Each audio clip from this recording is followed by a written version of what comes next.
Hey guys, we're back in the ID.4 for an interesting little day trip today. We are headed up to Brewster, New York, which isn't too far away. I can't remember what it said, like 70 something miles, not too far away, to charge our Volkswagen ID.4 at a Tesla Supercharger. Tesla is slowly rolling out charging infrastructure for non-Teslas. They've added CCS adapters to the superchargers in what they call the Magic Dock. It's a pretty cool setup. From the few videos I've seen so far, it looks really easy.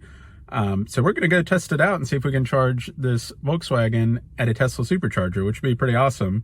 Right now, they've got 8 locations in New York that have the adapter installed and 2 in California. Seems kind of odd. You know, California makes sense. New York seemed kind of odd until Hannah reminded me that the Giga Buffalo, the Buffalo factory up there, amongst other things, specializes in making supercharger equipment. So that makes sense that they're rolling it out up there. So that's going to be pretty cool. I'm pretty excited about that. That's a game changer. You guys have heard me just lament countless times about how awful the charging experience is with Electrify America and EVgo and others. So the faster they roll this out, the better. So we're going to hit the road and see how this goes.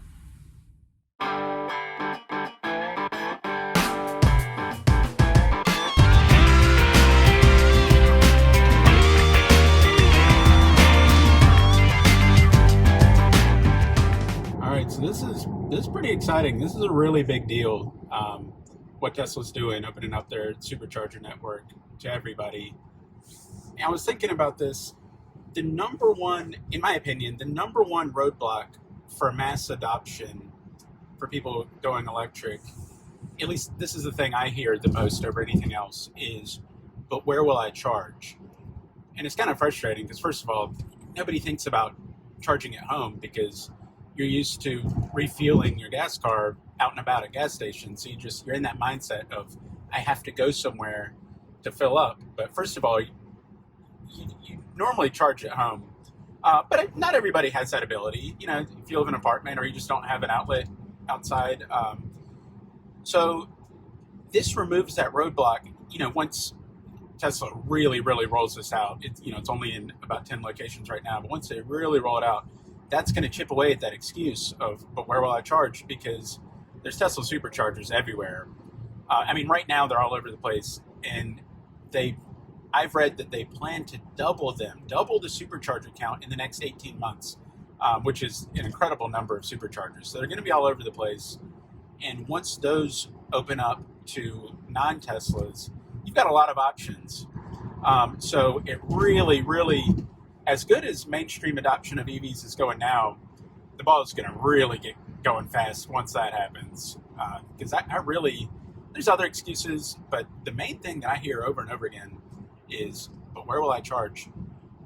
So that's going to get the ball rolling. And man, I know a lot of people who are interested in EVs now. It's really going to pick up steam when they're looking around and they see, Hyundais and Fords and everything else just pulling into supercharger stations, charging up real quick and moving on their way, because the supercharger experience is really good.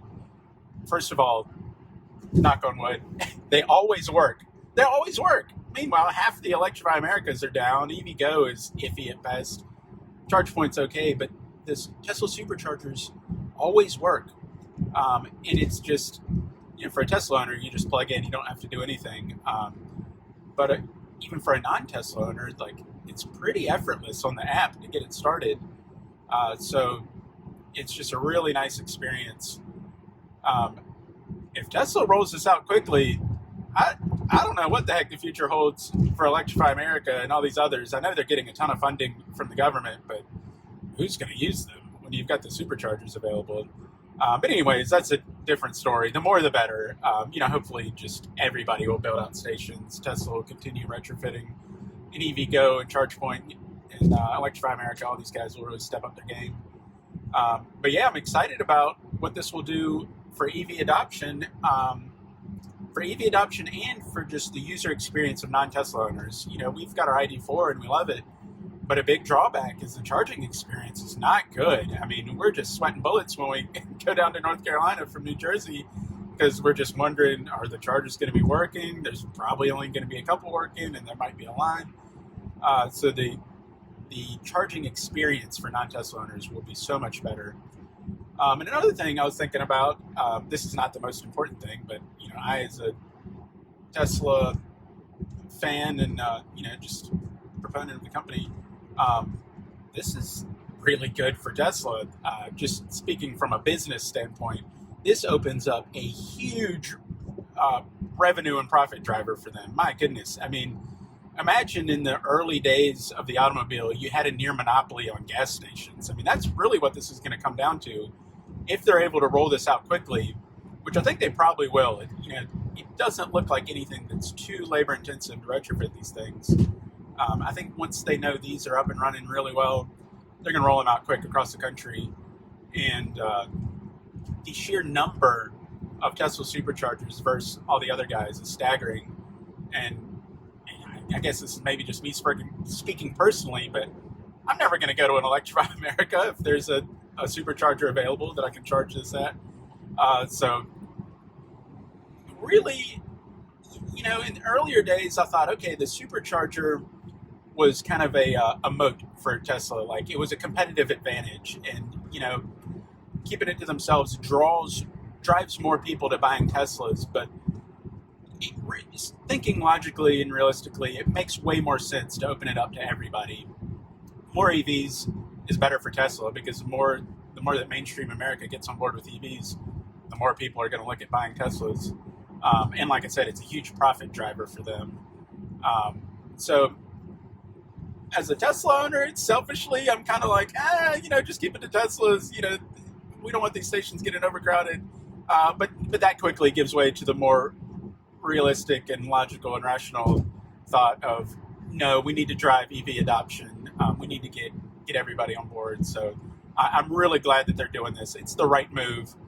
It's a good business move, but it's also just genuinely the right thing to do. So I'm excited. We're going to go see how this goes. From the little bits that I've seen, it's a pretty easy experience, pretty seamless, not too difficult. So we're about to find out for ourselves. Can't wait. All right, pulled out the Tesla app, click on my profile at the top, then swipe over. It's got these different cards for different things. Get Tesla insurance, Tesla shop, order accessories, charge your non-Tesla. I'll hit that. And then Tesla Supercharger, Brewster, New York. That's where we are. Tap on that. Charge here. I've plugged in payment information. So I'm looking to see what station I'm at. I'm at station 1A. I tapped 1A. All right, now I click unlock adapter. I heard a click. Here's how you get it out. Push it up and then out. And it's attached to the adapter. Plug it in. And we're charging. All right, so this has been quite the experience. It's been very interesting, to say the least. So first and foremost, we pull in and we see a guy setting up a camera, and I'm like, oh, there's another YouTuber here with much better equipment than ours. Turns out it was Consumer Reports. 3 really nice guys from Consumer Reports just doing a video about the newly retrofitted superchargers. And we talked for like grand total, like a half an hour about it. So we're going to link in the notes here to their video, because they've got a video coming talking to Tesla owners, talking to non-Tesla owners like myself. I got a loud gas car going by. Get rid of the gas cars. So we're going to put a link to their video, which I'm sure will be really good, because they were talking to Tesla owners, non-Tesla owners about the whole experience. They were awesome. It was really a lot of fun. And here we are, like an hour and a half into our visit. We haven't even done our own video. So first of all, we pulled into a stall, pulled out the app, and I'm going to include, a video of how to do all this on the app. Pulled out the app. Looked like it was doing great. Unplugged, it unlocked, plugged in, and it wouldn't charge. I got a red light on the charge port. It would not charge. And so I'm like, this is not good. Maybe Volkswagens just don't recognize the supercharger chargers. So got kind of nervous and like, I was even thinking, have I damaged our battery? Like that red light's not good. So we pulled out, got to another one, and it's charging just fine. And I can see on my app I'm charging at 50 kilowatts, which isn't great, but I'll take it. So it might have just been that one charger, because I think a couple other guys pulled in and couldn't charge. So it might have been that one charger. So also I had to fumble through the app just a little bit. I had to plug in payment information, but that's fine. That'll be there next time I do it. And just kind of had to flounder my way a little bit through it. But once you do it once, it's going to be easy the next time. It's like, now I know where to go in the app. It's going to be a breeze next time we do this. So I don't want to scare anybody off and think it's a difficult process, because it's really not. Very, very easy, very user-friendly. Unplugging the charge port was really, really easy. The app, just do it once, fumble your way through, and then from there on, it's going to be really easy. The biggest drawback is Tesla designed the superchargers for the rear driver side charge port. So they are designed for you to back in, and the charger, as you'll see over here, is designed for rear driver side. Well, hardly any other EVs are designed that way. So you see the Kia EV6 is rear passenger side. So he's not even in the correct parking spot, but that's just where he had to park. Same with me. I'm not even in a parking spot. I'm like pulled way forward. I'm not blocking anybody, but I'm not even in a parking spot. I'm off to the side. There's a lot of that. I saw on one video somebody did, they had a Rivian parked diagonally just to reach the charge port. One guy in his Ford Lightning had to pull up to within like a centimeter, within like a millimeter of the cement post that was in front of the charger just to get close enough. So I think the only solution is maybe install, I don't know how difficult this would be, install longer cables. That would probably solve it.